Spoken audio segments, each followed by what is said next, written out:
Es Samuel Estrada, mucho gusto. Eh, para mí es un placer estar compartiendo el día de hoy con ustedes, eh, hablando de estos temas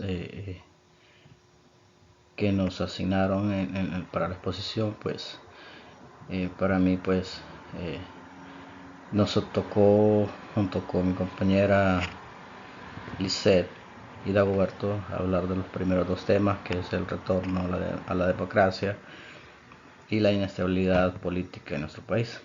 En esta oportunidad yo les voy a hablar referente a lo que es el retorno a la democracia desde 1982. Para poder comprender un poco más sobre este tema, ¿verdad? Es importante saber y entender qué es democracia. Democracia es, podríamos decir así en términos sencillos, en palabras eh, sencillas, que la democracia es un sistema político que defiende la soberanía del pueblo y el derecho de éste en elegir y controlar a sus gobernantes. ¿Y qué significa eso? Que la democracia son esos eventos, eventos, ¿cómo decirlo así? Patrios, digámoslo de la forma, cuando nosotros elegimos las autoridades principales, ¿verdad? Lo que es el presidente. Por eso es que no se llaman republicanos, porque nosotros, el pueblo, es el que elige al presidente, a sus alcaldes, a sus vicealcaldes, diputados y todo pues lo que es el gobierno que conocemos como hoy, como tal. ¿Qué significa eso? Que, ¿por qué hablar de ese tema?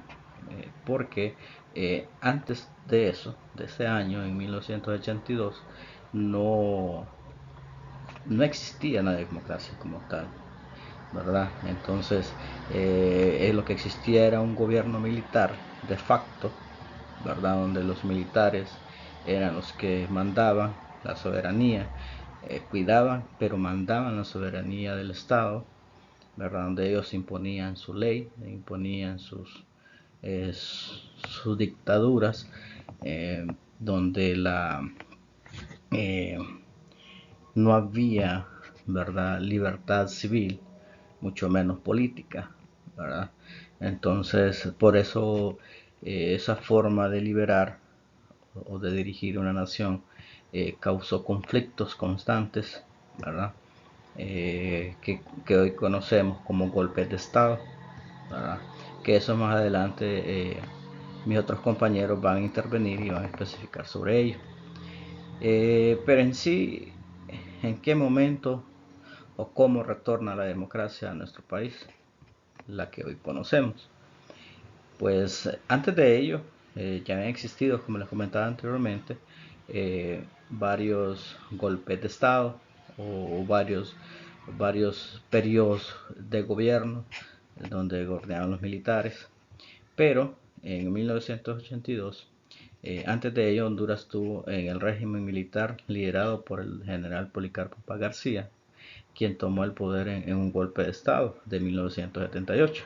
Que antes de 1978 ya habían habido tres golpes de Estado, tres o cuatro, si no mal recuerdo. Y la Constitución promulgaba en enero de 1982 y marca el retorno al orden constitucional. El, el eleccionado hondureño, el electorado hondureño, perdón, favoreció al doctor Roberto Suazo Córdoba, candidato del Partido Liberal, que asumió la presidencia el 27 de enero de 1982. La nueva administración se enfrentó a una difícil situación económica eh, al producirse un déficit en la balanza comercial y un mayor endeudamiento del Estado. En las elecciones de 1985, la fragilidad del sistema democrático por las elecciones de 1985 se vio amenazada por las pugnas al interior y de entre los dos partidos tradicionales. Por segunda vez el presente siglo se llega a una tercera justa electoral democrática en la que resultó electo el licenciado Rafael Leonardo Callejas, candidato por el Partido Nacional, inmediatamente de asumir el poder para sanear y fortalecer la economía y las responsabilidades con los organismos internacionales de crédito. Aplicó la ley de ordenamiento estructural de la economía. En septiembre de 1932, la Corte Internacional de Justicia de La Haya emitió un fallo por el que quedó resuelta la cuestión del Estado vecino de El Salvador. Bueno, si ustedes ven, fue muy importante conocer esto, ya que no siempre fue así, ¿verdad? Nuestro sistema democrático siempre sufrió por esos eventos, ¿verdad? Y antes de conocerla como es nuestro sistema político, es importante saber cómo éramos antes gobernados. Entonces, por mi parte es todo, compañeros. Los dejo con mi compañera Lisette. Muy buen día, licenciado. Es para mí un placer explicar un poco más sobre lo que mi anterior compañero habló sobre dicho tema. Empezaré hablando sobre el periodo político en Honduras. Esto que abarcó desde las elecciones generales de noviembre de 1993 hasta las de noviembre del 2001. Esto muestra una serie de eventos y cambios significativos en la escena política del país. Aquí se destacan algunos puntos clave. Número 1. 1993. Campañas electorales sucias en las que las elecciones generales de noviembre de 1993 se observó un fuerte enfrentamiento entre el Partido Liberal y el Partido Nacional. Las elecciones de 1993 fueron, se dice que particularmente sucias y polémicas. La competencia entre el Partido Liberal y el Partido Nacional se caracterizó por acusaciones mutuas de fraude electoral y de desinformación. Esto generó tensiones y desconfianza en el proceso electoral. Bien, el candidato liberal, doctor Carlos Roberto Reina, se enfrentó al abogado Osvaldo Ramos Soto. Esto fue del Partido Nacional y el Partido Liberal surgió como el ganador en esta elección. Número 2. Carlos Roberto Reina. Carlos Roberto Reina, se dice que quien ganó fue la presidencia, fue él en 1994 como resultado de las elecciones anteriores de 1993. Se enfrentó a importantes desafíos durante su mandato. Esto, además del servicio militar educativo, también se centra en cuestiones como la reforma política y la lucha contra la corrupción en el gobierno. Número 3. Asunto de corrupción durante este periodo. Se dice que en este periodo se destacó que el director del INAH, abogado Thomas Guillen Williams, fue el único funcionario de alto nivel que fue arrestado debido a un problema relacionado con la subvaluación de tierras. Número 4. Corrupción de escándalos. Esto fue la detonación del director del INAH, abogado Thomas Guillen Williams, por subvaluación de tierras. Subrayó los problemas de corrupción en el gobierno. Este caso, junto con otros, generó preocupaciones sobre la integridad de las instituciones y la necesidad de reformas. Número 5. Caso del abogado Thomas Guillen Williams.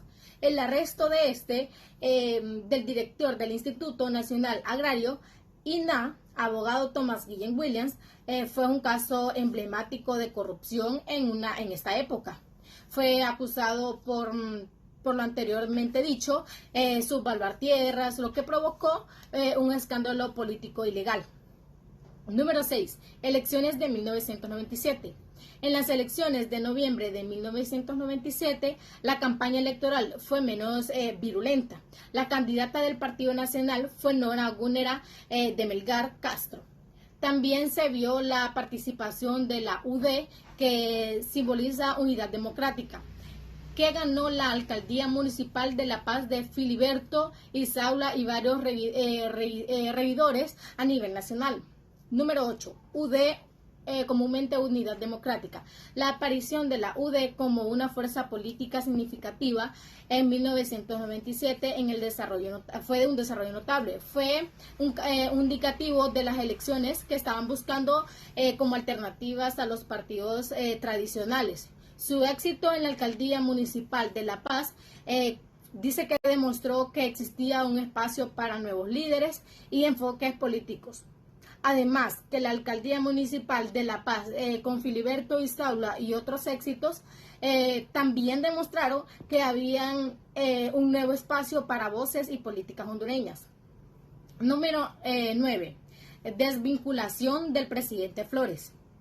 Bien, se dice que el presidente Flores fue quien asumió después de Reina, mostró desde el principio signos de desvinculación con la administración liberal anterior. La tragedia nacional causada por el huracán Mitch fortaleció su administración y su posición en la política nacional.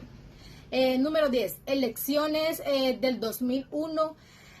También fue la nacionalidad de Ricardo Maduro. Las elecciones del 2001 estuvieron marcadas con la controversia en torno a la nacionalidad del candidato del Partido Nacional, Ricardo Maduro. Este tema generó como bastante debate y desafíos legales que afectaron el proceso electoral. Este periodo político en Honduras estuvo caracterizado por una serie de eventos, se dice que turbulentos, cambios de liderazgo y controversias electorales que influyeron en la dirección del país. También fue un momento muy crucial en la historia política de Honduras, lo que te llevó a hacer desafíos significativos y una dinámica política en una constante evolución. Buenas noches, soy Dagoberto Fernández Valenzuela. Vengo a tratar el tema del problema histórico de la inestabilidad política en Honduras. Antes de esto, para entrar en materia al problema central del histórico de la inestabilidad política en Honduras, debemos primero tener claro qué es el neoliberalismo. El neoliberalismo es una teoría económica que define el libre mercado y limita el papel del Estado como la clave para el avance tecnológico y prosperidad económica. Esta doctrina heredada del liberalismo clásico ha sido dominante desde finales del siglo XX hasta principios del siglo XXI en Occidente y América Latina.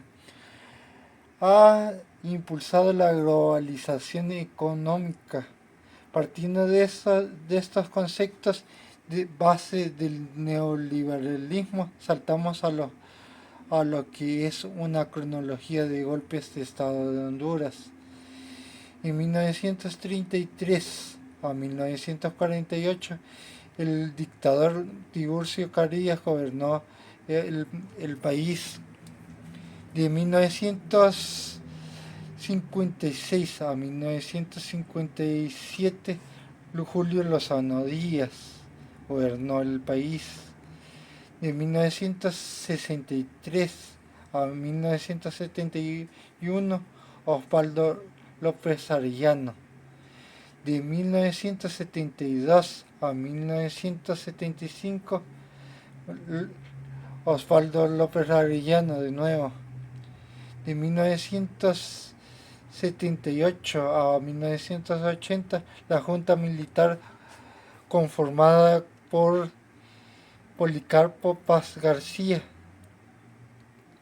Domingo Álvarez Cruz y Amílcar Zelaya Rodríguez.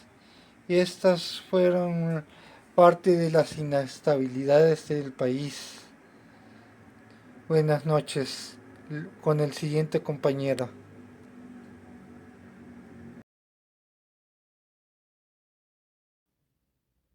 El golpe de Estado en Honduras hasta la actualidad se refiere a la toma no democrática y abrupta del poder en el país por parte de elementos militares, grupos políticos o fuerzas poderosas, con la intención de destituir al gobierno establecido y tomar el control político. Estos eventos suelen violar los procesos constitucionales y democráticos, causando inestabilidad política y social en Honduras.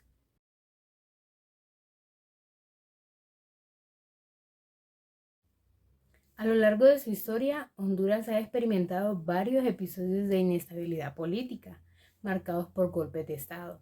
Estos eventos han interrumpido el orden democrático y han tenido un impacto significativo en la vida política y social del país.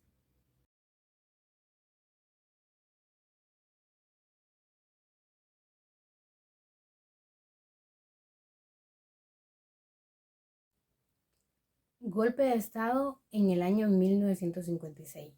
El 21 de octubre de 1956, el contador Julio Lozano Díaz fue derrocado por los altos mandos militares de las Fuerzas Armadas de Honduras, presionados por políticos de la oposición. Lozano previamente había emitido un decreto con el cual disolvía el Congreso Nacional de Honduras y se autoproclamaba jefe de Estado. Al ser depuesto Lozano, una junta militar tomó las riendas de la administración hondureña. Lozano y su esposa fueron exiliados de Honduras y colocaron su residencia en Miami, Estados Unidos de América.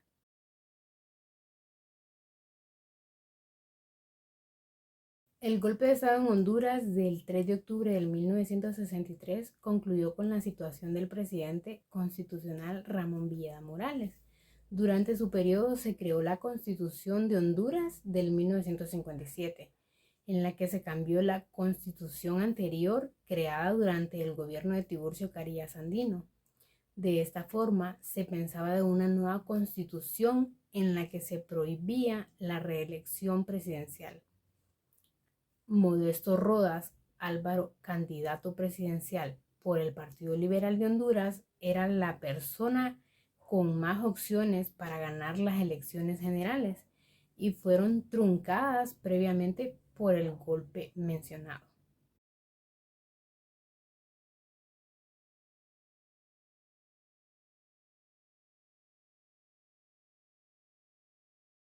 Golpe de Estado en Honduras en el 1972. El coronel de aviación Oswaldo López Orellana retira el gobierno hondureño al presidente constitucional, doctor Ramón Ernesto Cruz, quien había ganado las elecciones generales en años anteriores.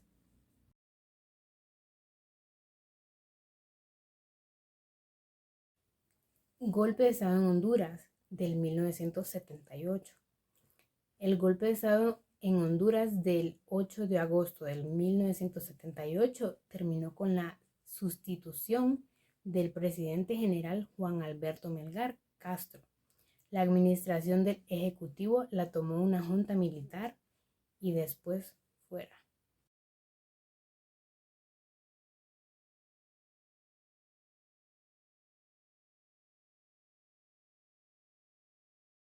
Golpe de Estado en Honduras del año 2009. El 28 de junio se dio el golpe de Estado en Honduras del 2009, en el que fue depuesto de su cargo el expresidente de Honduras, Manuel Zelaya. El presidente del Congreso, Roberto Micheletti, con la ayuda de las fuerzas militares de Honduras, fue quien dirigió el golpe de Estado. La democracia se puso en tensión, también se pusieron a prueba las capacidades del sistema internoamericano para evitar golpes de Estado y la interrupción de la institucionalidad. Hasta el momento se pensaba que el cuartelazo era cosa del pasado, pues en los últimos 15 años ningún intento de protesta militar había tenido éxito en América Latina. Lo sucedido en Honduras rompió con la creencia de que se les había superado la apelación a los militares para resolver conflictos políticos o crisis de gobernabilidad.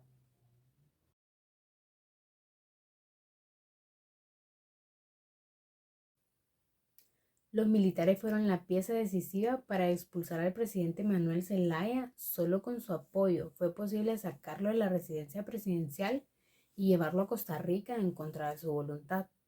Si el presidente hubiera sido juzgado en el país por los poderes judicial y legislativo, se hubiera desatado una grave confrontación política, más aún cuando algunos sectores populares respaldaban fuertemente a Zelaya. El gobierno de facto, instalado tras el golpe encabezado por Roberto Micheletti, sobrevivió en medio de un gran rechazo externo, sostenido por una gran oligarquía cohesionada y convencida de expulsar a Zelaya. Sin importar los costos, implicaba salvar al país del chavismo. Fue un golpe de Estado totalmente exitoso.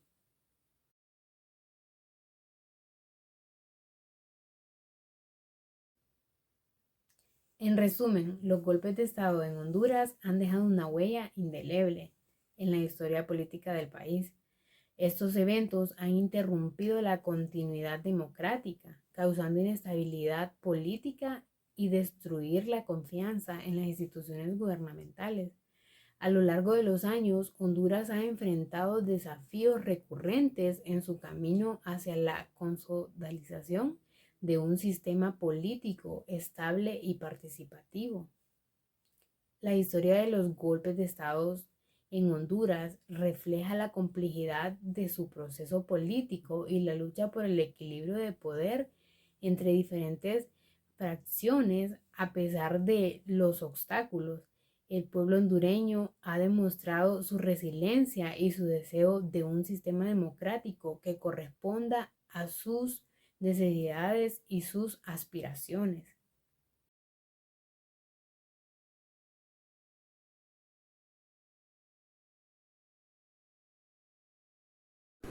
En esta parte de la presentación a mí me toca exponerles o ampliarles un poco lo que es el concepto de democracia representativa. Cuando nosotros escuchamos hablar de democracia representativa, se nos viene a la mente solo el término representación, pero nos quedamos solo con esa idea. Entonces vamos a proyectarnos un poco más, vamos a expandir un poco más ese concepto, y dice que la democracia representativa es un tipo de gobierno en el cual el ciudadano o los ciudadanos eligen a representante o representantes para que éste tome decisiones por ellos.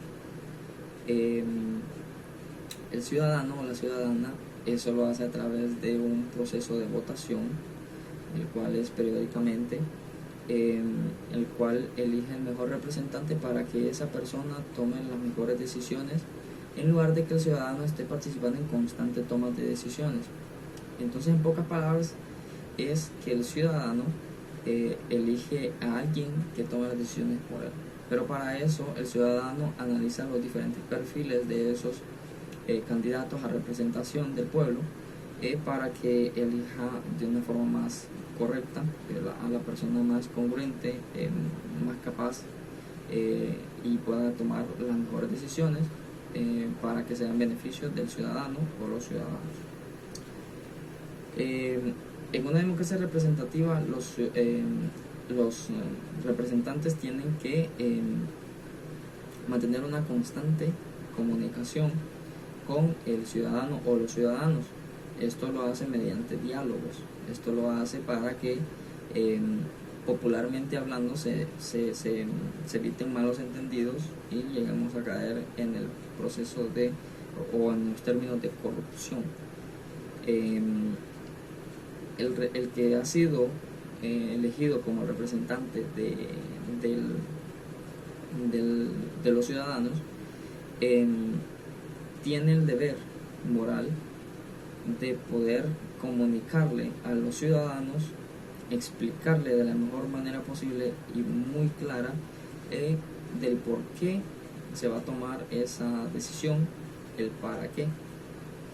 Entonces, en pocas palabras,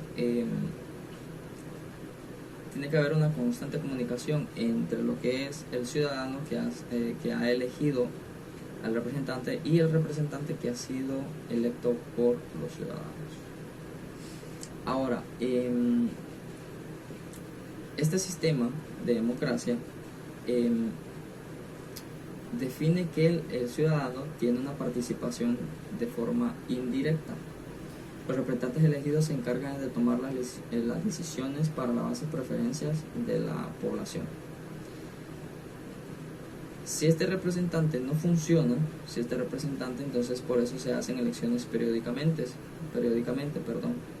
para que esta persona en lo largo de ese proceso que ha sido electo 2, 3, 4 años, vamos a poner el ejemplo claro y actual y el más común, que es el presidente o la presidenta del país, tiene 4 años para que esa persona tome las mejores decisiones y haga cumplir lo que es en su mandato, todo lo que prometió en sus campañas.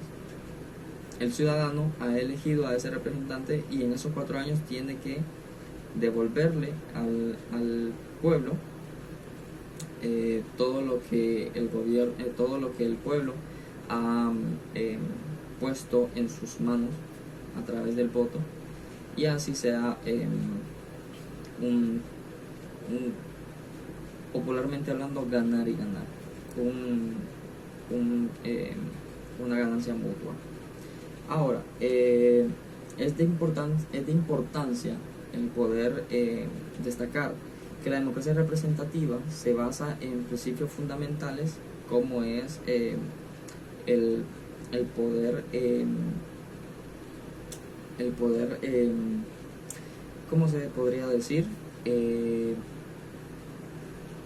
Garantizar que se respeten los derechos humanos mediante esos procesos de elección. Si eso no se garantiza, tanto como en la libre expresión, quedaríamos en una etapa de lo que es a lo que hoy llamamos como silenciar al pueblo. Es muy importante que, como su nombre lo indica, democracia, se haga valer ese concepto de democracia. Democracia representativa, en pocas palabras, es elegir a la mejor persona con el mejor perfil para poder ser más transparentes, para poder erradicar poco a poco lo que es la corrupción.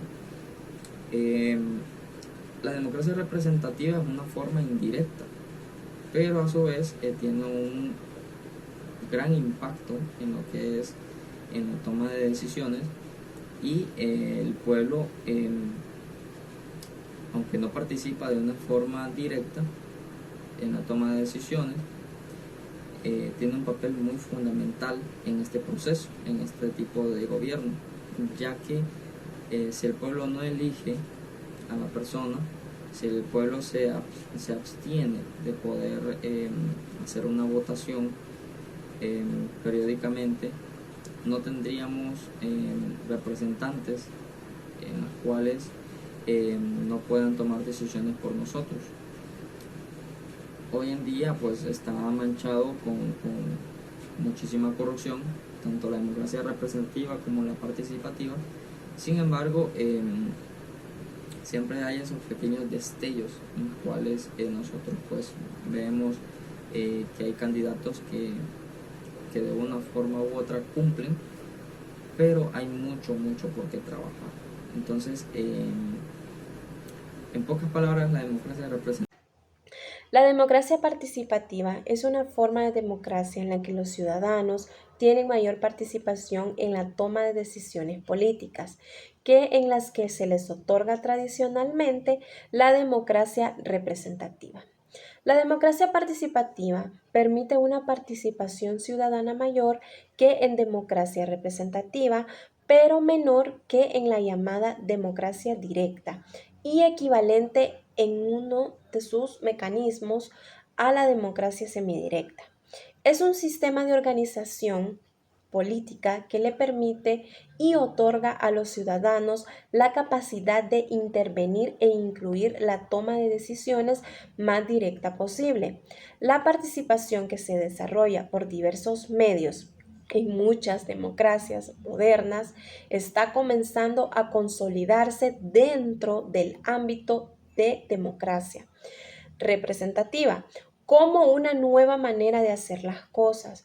Uno de sus objetivos fundamentales es que el ciudadano ejerce ese rol en el sistema democrático inicialmente a través de un voto, pero también en la toma de decisiones importantes en todos los niveles, regionales, locales y nacionales. La participación no ha de limitarse, sin embargo, a que las autoridades locales y otros organismos públicos informen a la población de sus actividades y decisiones o inviten a los ciudadanos a presenciar sus debates, sino que implica escuchar a la población en la formulación de sus propios problemas y en la búsqueda de oportunidades y también mejoras. Algunas formas de participación serían: participación en la toma de decisiones, mediante procesos de selección de quienes integran los órganos de gobierno a través del sufragio universal o mediante espacios institucionalmente abiertos para consultas sobre los contenidos de las políticas y programas de gobierno. Participación en la ejecución de decisiones, mediante la desconcentralización y descentralización de la gestión política que permite una participación más activa de los ciudadanos y refuercen las capacidades y organización de la sociedad civil. Participación en el control de la ejecución, mediante modalidades y mecanismos que permiten verificar el desarrollo del proceso para apoyarlo, corregirlo o mejorarlo. Gracias Stephanie, gracias Seth, gracias Scarlett, gracias Dagoberto, Carlos por sus aportes a nuestros temas tratados el día de hoy. Agradezco su exposición y nos deja muy claro, ¿verdad?, que nuestro país a lo largo de la historia pues ha tenido grandes eventos que han marcado la historia en el tema de la democracia, en el tema de la política, ¿verdad? Y que esto sin duda pues viene a enlazarse, ¿verdad?, con los demás temas que los demás compañeros en la clase de sociología del licenciado Daniel nos han estado compartiendo, y creo que esto forma parte de todo, ¿verdad? Forma parte de un solo objetivo que el licenciado nos trata de inculcar, ¿verdad? De ver toda la problemática de nuestro país de distintas perspectivas. Entonces creo que, y sin duda, que el tema democrático y el tema de política marca ese antes y marca ese después en el tema de cómo se ha manejado durante la historia toda esa crisis política, toda esa crisis democrática que es nuestro país y que sigue viviendo en la actualidad, ¿verdad? Que incluso el golpe de estado más reciente fue el del expresidente Manuel Zelaya Rosales en el 2009, y seguimos todavía con grandes problemas que tratar en nuestra sociedad que sin duda tenemos que ser bien críticos, tenemos que ser bien analíticos y tenemos que ser participativos también de esos problemas, ¿verdad? No solo en la crítica, sino hay que ser analíticos y vertir opiniones de diferentes perspectivas para poder atacar los diferentes problemas que nuestro país vive día a día y que seguirán por muchos años, ¿verdad? Sí, siempre y cuando nosotros como ciudadanos, como universitarios, nos formamos para poder tener ese conocimiento y poder ser más participativos de nuestros deberes y de nuestros derechos como ciudadanos. Gracias compañeros, gracias licenciado Daniel por darnos esta oportunidad de exponer y de poder dar a conocer estos informes que hicimos, ¿verdad? Compañeros también, si llegan a ver nuestra presentación, agradecemos su tiempo.